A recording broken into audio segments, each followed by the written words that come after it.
अनेक लोकांची इच्छा होती, पण ती इच्छा पूर्ण होऊ शकली नाही. ती कुठं झाली तर फक्त कर्नाटकामध्ये झाली.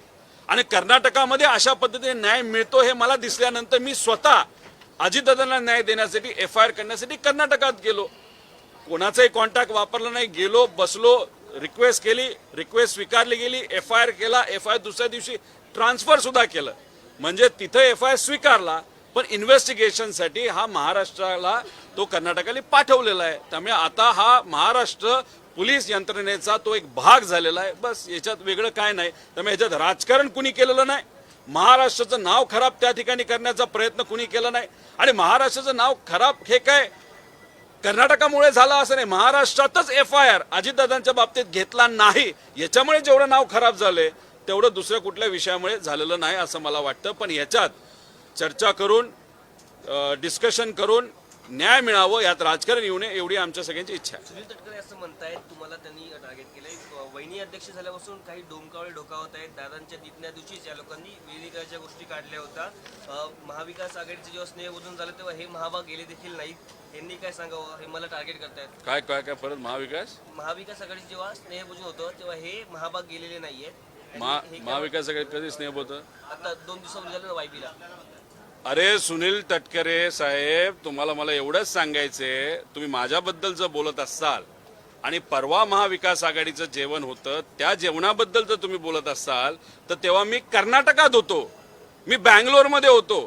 अजितदादांबद्दल FIR महाराष्ट्रात ज्याच्यात तुम्ही सत्तेत आहात या महाराष्ट्रामध्ये FIR होत नव्हता, म्हणून मी कर्नाटकात 1000-2000 किलोमीटर जाऊन तिथं FIR करत होतो. तिथं असल्यामुळे मला इथं जेवायला कसं येता येईल. आणि मी काय VSRचं विमान वापरत नाही की आज इकडं की उद्या तिकडं.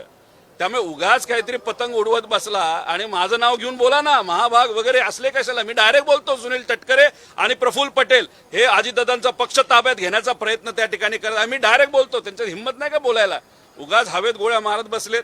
त्यामुळे मी जेवायला का नाही गेलो हे आता या ठिकाणी मी आपल्या सर्वांना सांगितलं.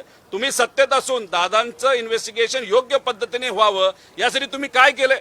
स्मरणपत्र दिलेत, रिमाइंडर दिलेत, त्याच्या पलीकडे जाऊन काय केलंय? 40 सेकंड जाऊन पार्लमेंटमध्ये तुम्ही बोललाय, 40 सेकंड. आणि कोणाबद्दल बोलला? एव्हिएशन मंत्री साहेबांना मी भेटून रिक्वेस्ट केली. अरे एव्हिएशन मंत्र्याचं VSRचं नातं आहे, आर्थिक पण आणि व्यक्तिगत पण. हे तुम्हाला काय कळत नाही का? त्यामुळे ज्या विषयामध्ये तुम्हाला इंटरेस्टच नाही, दादांना न्याय देण्यासाठी तुम्हाला इंटरेस्टच नाही, मग कशाला या विषयामध्ये जाता? उद्या जर कुठल्या बोंधूबाबाली सांगितलं मग कुठं काय केलं तर ती वेगळी गोष्ट. पण त्यांचा आणि बोंधूबाबाचा विषय, आमचा विषय दादांबद्दलचा आहे, महाराष्ट्राच्या स्वाभिमानाचा आहे. आणि महाराष्ट्राची जनता मागते की दादांना न्याय मिळाला पाहिजे. यासाठी आम्ही जो काय करायचा असेल तो प्रयत्न त्या ठिकाणी केलेला आहे आणि उद्या जाऊन करणार सुद्धा आहोत.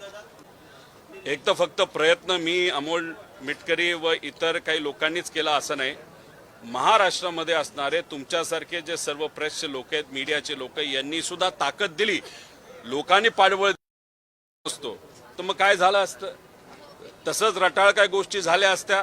दादांना काही दिवसांमध्ये लोक विसरणार नाही, काही नेते विसरून गेले असते.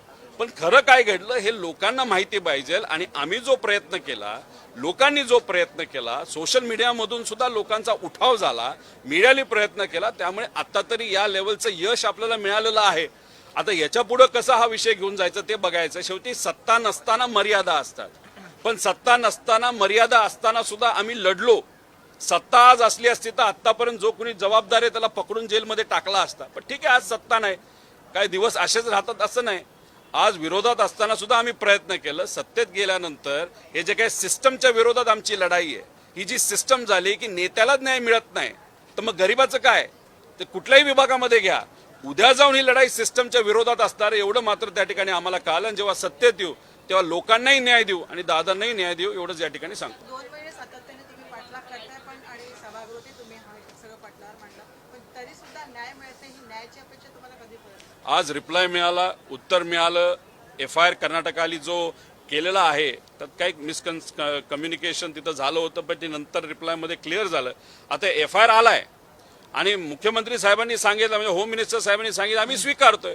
विषय तसा संपलेला आहे. त्यामुळे जे करायचं होतं आम्ही केलेलं आहे. ठीक आहे, विरोधात असल्यामुळे काही गोष्टी तुम्हाला लवकर होताना दिसत नाही, पण विरोधात असताना सुद्धा या लेवलपर्यंत पोहोचणं तसं सोपं नाही. त्यामुळे आम्ही या लेवलला पोहोचलेलो आहे. अजून पुढे जात असताना अजून कसं काय करता येईल, काय अजून नवीन मुद्दे घेऊन दादांना न्याय देण्यासाठी तो जे पुराव्याच्या माध्यमातून CID नाही तर CBI जे जे काय लोकांना तिथं द्यावं लागेल ते आम्ही माहिती त्यांना त्या ठिकाणी देऊ. दुर्दैव असं CID असं म्हणतंय की AIBचा रिपोर्ट फायनल रिपोर्ट येऊ द्या मग आम्ही इन्व्हेस्टिगेशन करू.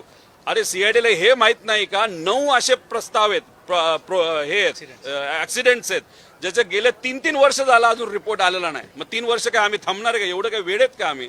त्यामुळे AIB काही केलं निवांत बसेल असं जर AIBला वाटत असेल तर ते वेगळ्याच दुनियामध्ये आहे. आणि CIDला मला सांगायचंय AIBच्या रिपोर्टसाठी तुम्हाला थांबायचं कारण नाही, कारण की AIB वेगळ्या दृष्टिकोनातून त्या ठिकाणी तपास करते टेक्निकल आणि तुम्ही क्रिमिनल अँगल बघणार आहात. त्यामुळे क्रिमिनल अँगलला AIB साठी थांबायचं कारण काय? CID काहीतरी फालतू उत्तर देत आहे. आता CBI कडे हा प्रस्ताव गेल्यानंतर कदाचित CBI अजून खोलात जाऊन योग्य दिशेने या विषयाला घेऊन जातील असं मला वाटतं. पण CBIला ते स्वीकारलं तर पाहिजे. सुशांत सिंग राजपूत तर 2 दिवसात स्वीकारलं जातं आणि इथं मात्र काही स्वीकारलं जात नाही. हा जो काही विरोधाभास आहे हा मात्र त्या ठिकाणी आम्हाला कळत नाही.